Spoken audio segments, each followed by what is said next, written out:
Hello friends, welcome to my channel. അപ്പോൾ ഇന്ന് ഞാൻ വന്നേക്കുന്നത് വളരെ ഈസി ആയിട്ട് തയ്യാറാക്കാൻ പറ്റിയ നമ്മുടെ ഫേമസ് ആയിട്ടുള്ള സുലൈമാനി ചായയാണ്. അപ്പോൾ ഇതെങ്ങനെ ഉണ്ടാക്കുന്നതെന്ന് നോക്കിയാലോ. അപ്പോൾ നമുക്ക് നമ്മുടെ സുലൈമാനി ചായ ഉണ്ടാക്കാൻ തുടങ്ങാം. അപ്പോൾ ഞാനിവിടെ ഒരു പാത്രത്തിൽ കുറച്ച് വെള്ളം വെച്ചിട്ടുണ്ട്. ഒരു 2 കപ്പ് വെള്ളമാണ്. അത് നന്നായിട്ട് ചൂടായി വന്നിട്ടുണ്ട്. ഇനി ഇതിലേക്ക് നമുക്ക് കുറച്ച് സാധനങ്ങളൊക്കെ ഇട്ട് കൊടുക്കണം.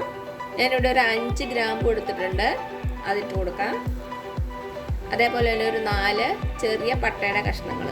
പിന്നെ എടുത്തേക്കണത് ഏലക്കയുടെ കുരു മാത്രം, അതിൻ്റെ തോടെടുത്തിട്ടില്ല, അതിൻ്റെ അകത്തുള്ള സാധനം മാത്രമാണ് എടുത്തേക്കണത്. അതും കൂടി ഇട്ട് കൊടുക്കാം. പിന്നെ ഇവിടെ എടുത്തേക്കണത് ഒരു 3-4 പുതിനയിലയാണ്, അതും കൂടി ഇട്ട് കൊടുക്കാം. ഇനി ഇത് നന്നായിട്ടൊന്ന് തിളച്ച് വരട്ടെ കേട്ടോ. അപ്പോൾ ഇത് നന്നായിട്ട് തിളച്ച് വന്നിട്ടുണ്ട്.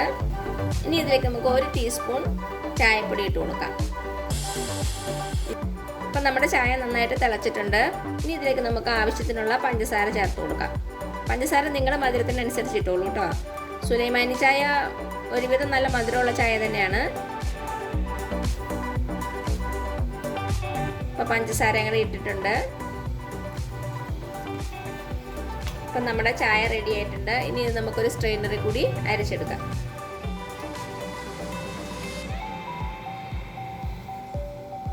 ഇനി അവസാനമായിട്ട് നമുക്ക് കുറച്ച് നാരങ്ങ നീര് പിഴിഞ്ഞൊഴിക്കണം.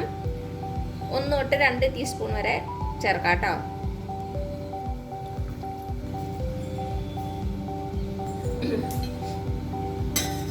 ഒന്നുകൂടി ഒന്ന് മിക്സ് ചെയ്ത് കൊടുക്കുക. മധുരമൊക്കെ ഒന്ന് ചെക്ക് ചെയ്ത് നോക്കാം.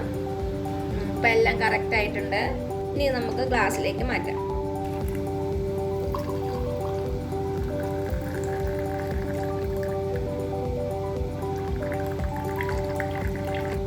ഓരോ പുതിന ലീവ്സ് വെച്ച് ഡെക്കറേറ്റ് ചെയ്യാം.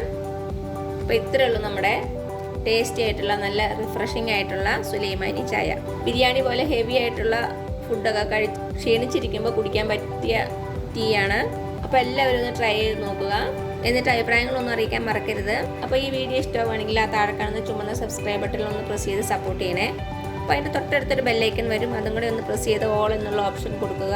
അതേപോലെ തന്നെ ലൈക്ക് ചെയ്യാനും ഷെയർ ചെയ്യാനും മറക്കരുത്. അപ്പോൾ ഇനി പുതിയൊരു വീഡിയോ ആയിട്ട് വരുന്നവരേക്കും thank you so much. By.